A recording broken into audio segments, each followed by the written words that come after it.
The galactic delegation's arrival on Earth was as understated as such monumental events could be. There were no fanfares or public spectacles, just a crisp, windless morning on the edge of a secure military base.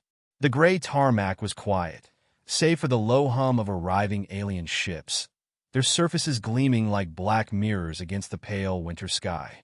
They moved with an eerie precision, landing without so much as a puff of displaced air, as though gravity itself deferred to them.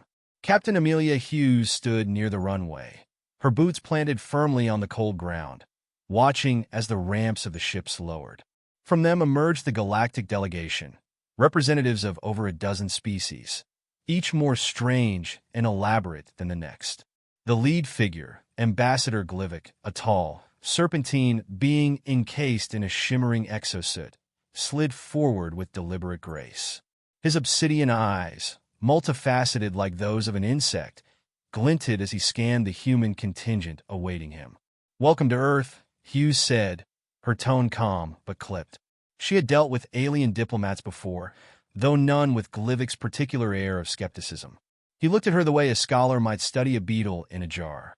Curious, but fundamentally disinterested. "We appreciate your compliance," Glivic said through his translator, the voice smooth and cold. "The Federation has a vested interest in understanding your unique solutions to security threats." Hughes's brow lifted slightly. "By unique solutions, you mean dogs?" "Yes," Glivic replied. "Canines. Biological organisms." He paused, as if searching for the politest way to phrase his next words. Primitive, but apparently effective. Behind Hughes, her K-9 unit handlers shifted uncomfortably, but she remained impassive. This was not the first time someone, human or otherwise, had underestimated the dogs. It was unlikely to be the last. "Let's get to the demonstration then," Hughes said. The delegation was escorted to the observation platform overlooking the field, an expanse of grass, training buildings, and carefully staged threat simulations. Hughes strode alongside Glivic, whose metallic limbs moved in perfect silence. "You don't understand what you're about to see, Ambassador," she said after a moment. "Your technology may be unparalleled, but there are limits to what machines can do. Dogs don't think like we do. They sense they're irreplaceable." Glivic turned his head slightly, his faceted eyes narrowing. "All things can be replaced, Captain. We did not travel across the stars to observe sentimentality." Hughes allowed herself a faint, humorless smile. "Let's see if you're right." The field had been prepared with hidden explosives, intruder dummies, and subtle environmental traps. Everything designed to simulate a chaotic and unpredictable threat scenario. Alien technicians, who had arrived earlier to calibrate their sensors, stood ready with an array of advanced scanners and drones. Hughes knew what was at stake. The Federation's interest in Earth as a partner hung precariously on their ability to prove that their systems were not obsolete. If the dogs failed, Earth would lose far more than pride. She glanced back toward the line of K-9 handlers, who were crouched beside their dogs, murmuring last-minute reassurances.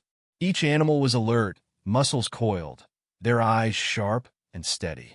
Hughes's own Belgian Malinois, Rex, sat at her side like a statue, his ears erect and nose twitching as he took in the alien scents permeating the air. "Begin the evaluation," Glivic instructed. Alien drones lifted soundlessly into the sky, fanning out across the field in shimmering formations. Beams of light and invisible pulses of energy began to sweep the terrain, scanning for anomalies. The observers watched a holographic display feed live data to a translucent screen, marking potential threats in clinical, digital shapes. For a moment, Hughes almost admired the efficiency of it, until, as she expected, the first errors appeared. "False positives," one of the alien technicians muttered. Their scanners, designed for ideal conditions, couldn't distinguish subtle environmental variations. One drone marked an anthill as a point of interest. Another flagged the shadow of a tree. Hughes nodded to her handlers. The dogs were unleashed. The first German shepherd bolted forward with a handler close behind, its nose to the ground and tail whipping like a metronome. There was nothing graceful or advanced about it, just focused, feral efficiency. Within seconds, The dog barked sharply, indicating a buried explosive that had gone undetected by the drones. Hughes allowed herself the smallest flicker of satisfaction as murmurs rippled through the delegation. The display flickered as alien technicians hastily corrected the error, recalibrating their systems. But the pattern repeated itself. One by one, the dogs found the explosives, ignored the false leads, and exposed weaknesses in the scanners. Glivik's previously calm demeanor darkened. Your animals are trained for this. It is not intelligence, merely conditioning. Conditioning works, Hughes said. Your machines rely on calculations. Dogs rely on instinct. They don't just detect things, they detect intention.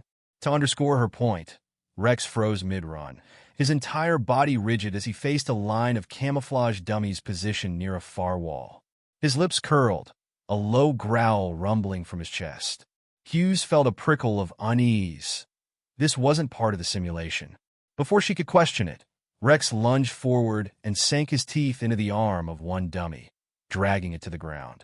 A thin hiss filled the air as concealed circuitry within the dummy sparked and popped. It wasn't a prop, it was an alien drone disguised in human form. The murmurs from the delegation turned sharp, unsettled. Glivik turned toward one of his aides, his voice clipped. This anomaly was not in the plans. Hughes allowed herself to step closer. Rex knew. Before your machines did. Glivik stared at the grounded drone, its smoldering circuitry sending thin wisps of smoke into the air. Finally, he turned back to Hughes. Your creatures aren't effective. I will concede that, but they are still unreliable. Unreliable? Hughes crouched beside Rex, who sat panting beside her. He found something your Federation didn't even know was there. The ambassador's eyes narrowed. For a moment, the tension between them thickened, but it broke when Rex, sensing Hughes's calm demeanor, nudged her shoulder and barked softly. The absurdity of the sound, a bright, simple noise in such a serious moment, cut through the air. For the first time, Glivik hesitated. Let's continue, he said finally. Perhaps there is more to these animals than we assumed. Hughes rose and signaled for the next round of tests to begin, but as she walked toward her team, she couldn't shake the sense that something was off. The aliens were nervous about something far greater than their pride or their technology's failure. Rex had sensed it too.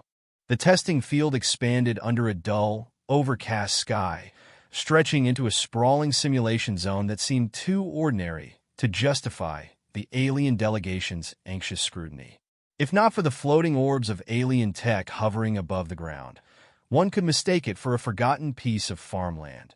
Patches of tall grass, gravel paths, and abandoned structures.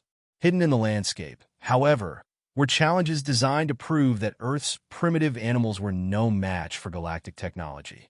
Captain Amelia Hughes stood with her K-9 handlers near the starting line, hands clasped behind her back.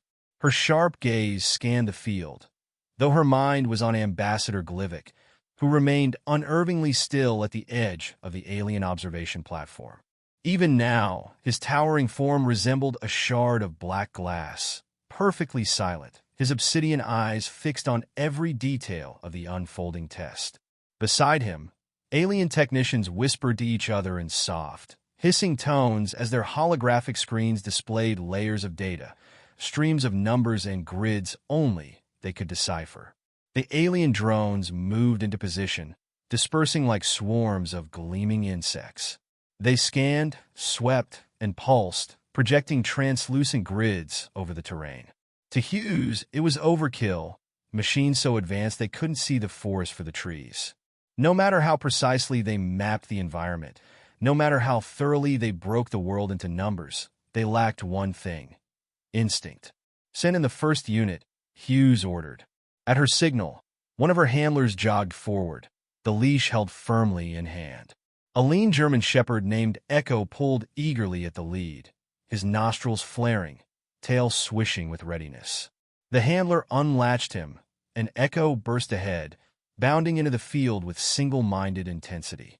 From the observation platform, murmurs rippled among the delegation, faintly audible even from Hughes's position.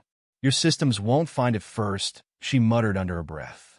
Ambassador Glivik turned his angular head slightly, as though hearing her. He said nothing. The alien drones hovered methodically across the field, beaming invisible waves downward in search of the hidden threats, buried explosives, camouflaged intruders, and faint environmental anomalies. Their sweeping grids flashed occasionally, signals of false positives quickly dismissed by the alien technicians. Hughes didn't look at the drones. Her focus was on Echo. The dog zigzagged with controlled precision, nose skimming the ground, ears flicking as he adjusted to shifts in scent. Within moments, Echo froze, body taut. He barked twice and pawed at the dirt, exactly as he had been trained. The handler marked the spot, raising a hand. First device located, Hughes said. She couldn't resist glancing toward Glivik. His expression didn't change, though one of his aides whispered frantically to another, their screens showing no data where Echo had marked. It was buried too deep, perhaps shielded by organic material that confounded their machines. Hughes suppressed a smile. One down. Another handler and dog team moved forward. Then another. Each time, the pattern repeated. Alien drones hummed overhead, their systems meticulously cataloging and recalibrating. Yet the dogs located threats faster, more reliably. Occasionally, the machines marked a spot incorrectly, detecting a harmless cluster of minerals or organic decay. But the dogs ignored such distractions. They worked on instinct, on senses honed over thousands of years of survival alongside humanity. As the hours wore on, tension thickened around the observation platform. Alien technicians tapped furiously at their controls, recalibrating drones, layering in algorithms to refine their detection processes. The frustration radiating from them was almost tangible. "What your animals accomplish is impressive," Glivik finally said, breaking the silence. "But surely you see their limitations. Their success relies entirely on environment and proximity. Remove such conditions and they fail. Proximity doesn't limit them," Hughes replied evenly. "They're detecting intention, not just things." Glivik's gaze tilted toward her, unreadable. Intention is not quantifiable. A sudden bark cut through their exchange. Hughes turned sharply to see Rex, her own Belgian Malinois, staring with frozen intensity toward the far side of the field. His stance was predatory, muscles stiff as his eyes locked on one of the distant abandoned buildings. From where she stood, there was nothing unusual, just cracked walls, peeling paint, and empty windows. Hughes's pulse quickened. Rex's reaction was not part of the test. The other handlers noticed it too, their own dogs shifting uneasily, ears pricked and nostrils twitching. Something was wrong. Hughes keyed her radio. "Hold the drones. Shut them down now." "Why?" Glivik asked sharply, his translators sharpening the question like a blade. "Something's there." Rex wouldn't react like that for no reason. Glivik's head tilted again, and for a fleeting second, Hughes thought she saw the faintest flicker of hesitation. "Your test cannot be interrupted." "It's not part of the test," she shot back. Without waiting for his approval, Hughes jogged toward Rex, who remained locked in place. His breath came in quick, shallow huffs, but he didn't bark again. He simply waited, focused, as though daring whatever was hiding to reveal itself. Hughes's boots crunched against gravel as she moved closer. The air was colder here, sharp and metallic, stinging at the edges of her lungs. One of the alien technicians shouted something in their native tongue. Hughes didn't understand the words, but the urgency was unmistakable. A moment later, one of the drones hovering over the building shuddered violently, its lights dimming. Sparks erupted along its surface before it spun downward and crashed into the dirt. A wave of murmurs broke out among the aliens, and Hughes's radio crackled to life. "Captain, we've got energy readings spiking inside that structure. Something's active in there," Hughes swore under her breath. She glanced at Rex, whose stillness spoke volumes. He knew. Whatever it was, he knew. She raised her voice, turning back toward Glivik. "Your drones missed this. What's inside that building?" Glivik did not respond immediately. His aides exchanged wary glances, their discomfort almost human in its transparency. Finally, Glivik spoke, his voice low. "It is not of your concern." Not of my concern? Hughes snapped. This is my base, Ambassador, and my field. If your drones missed a live threat, that's on you. Rex isn't wrong. The Malinois growled softly at her side, the sound low and menacing, like a taut wire about to snap. Hughes tightened her grip on his leash and took a step closer to the building. The technicians shouted warnings now, but it was too late. There was a noise, a deep rumble, followed by the whine of something powering up. Rex lunged forward, barking in frantic, rhythmic bursts that sent a chill crawling up Hughes's spine. Whatever was hiding inside that building, it was waking up.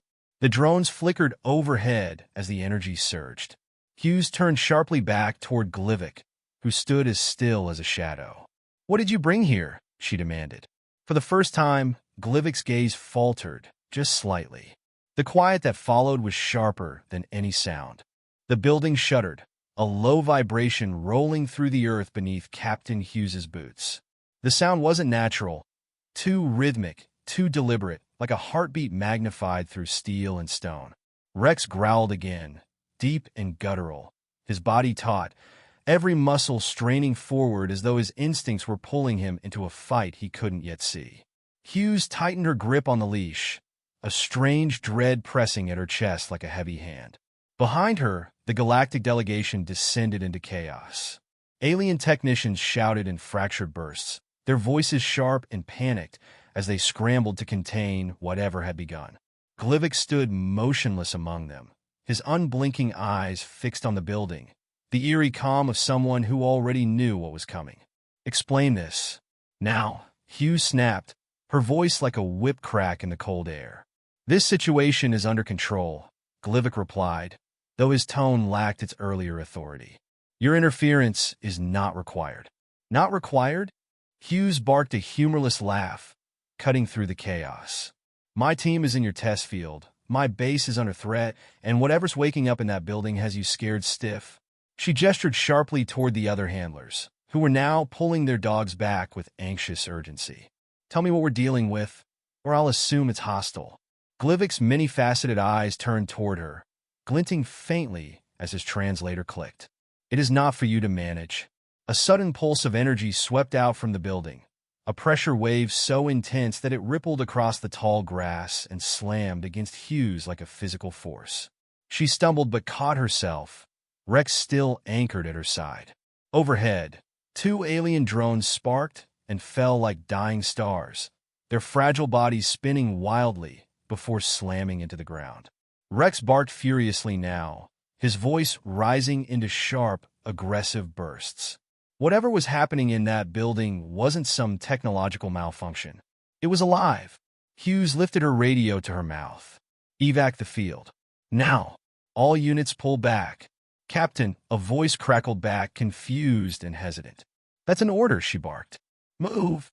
Handlers grabbed their dogs and fell back, their hurried strides kicking up dirt and debris as they retreated.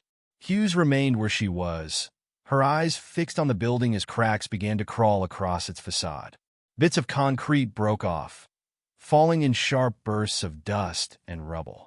Light spilled through the growing fissures, light that wasn't natural, pulsing in green, shifting in jagged waves like something alive. "You brought it here," Hughes said, her voice low now, cold. "You knew it was dangerous." Glivik remained silent. "What is it?" she demanded, stepping closer to him. "A weapon? Some alien tech you couldn't control?" "It is not of your world," Glivik said finally. "And not of ours." The cracks widened, splitting open in a sound like thunder. A shape emerged from within, a towering, shifting form of green light and darkness, its edges jagged and fluid all at once, like liquid metal trying to become solid. It had no face, no discernible features, but Hughes felt its presence like heat against her skin. It loomed there, motionless but radiating power. The ground beneath it smoldered, blades of grass curling into ash. Rex barked again, sharp and furious, the sound cutting through the air like a gunshot. Hughes could feel his energy beside her, tense, unyielding. He didn't fear this thing. He challenged it. His instincts screamed danger, and she trusted him more than anything in the galaxy. The alien delegation backed away, a ripple of uncertainty moving through their ranks. Their technology, their endless calculations and cold precision couldn't comprehend what was standing before them. They'd underestimated Earth. They'd underestimated its people, and now they were paralyzed. "This is why you came here," Hughes said, staring Glivik down. "To see if our dogs could stop this?" Glivik turned his head slightly, the faintest sign of discomfort. It was a necessary evaluation. Hughes's jaw tightened. "You used us? Your species has capabilities beyond logic. Biological instinct. Detection. We could not replicate it." Rex growled louder, his entire body vibrating with the effort to hold himself still. Hughes took a steadying breath, her hand resting lightly on his harness. He was ready, coiled like a spring, sensing the thing's movements before they happened. The aliens didn't understand it, couldn't understand it, but she knew exactly what her dog was doing.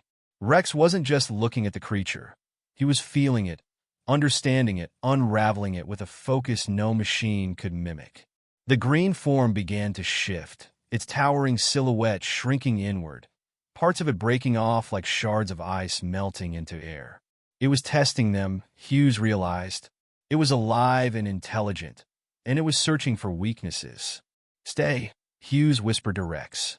His ears flicked in response, his attention unshaken.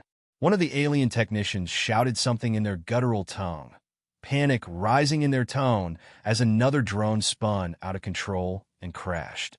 The creature turned slightly, its attention snapping toward the commotion like a predator catching movement in the grass. In that instant, Hughes acted. "Go, Rex," she shouted. The Malinois launched forward like a missile, his body blurring into motion. He closed the distance with stunning speed, teeth bared, a snarl ripping from his throat. The alien technicians shouted in alarm, their disbelief palpable, but Hughes didn't flinch. Rex wasn't running blindly. He was hunting. The creature reacted, pulsing outward with another wave of energy, but it didn't stop him. Rex weaved through the blast, his instincts guiding him, his focus absolute. He leapt at the shifting form, jaws snapping shut around one of the creature's dark, jagged limbs. A sound erupted, not a scream, but something deeper, like the groan of the earth under pressure. The creature shuddered violently, its edges flickering like a glitching projection. Rex held on, his body twisting, his growls a furious counterpoint to the creature's unraveling form. Pieces of it splintered away, dissolving into shimmering fragments of green light. It recoiled as though in pain, shrinking further, its glow dimming. Hughes felt her heart hammering in her chest as the creature buckled inward, its energy breaking apart under the unrelenting attack. Finally, it collapsed into itself, imploding in a blinding flash of light. The shockwave knocked Hughes back a step, but she stayed upright, shielding her eyes as the light faded. When she looked again, the building was silent. Rex stood in the center of the field, panting hard, his stance victorious. The ground beneath him was scorched, a dark, empty crater where the creature had been. The silence was absolute. Rex turned his head toward Hughes, his tail wagging faintly as if to say, "I told you so." Hughes exhaled slowly, a small, proud smile tugging at her lips. She met Glivik's gaze, and for the first time, she saw something beyond his cold, alien composure. Awe. "Intention isn't quantifiable," Hughes said softly, "but it wins wars." Glivik's expression was unreadable, but he inclined his head just slightly, as though in reluctant agreement. "Perhaps there is more to your species than we thought." Hughes called Rex back to her, scratching his ears as he returned, his fur still warm with exertion. "We're just getting started."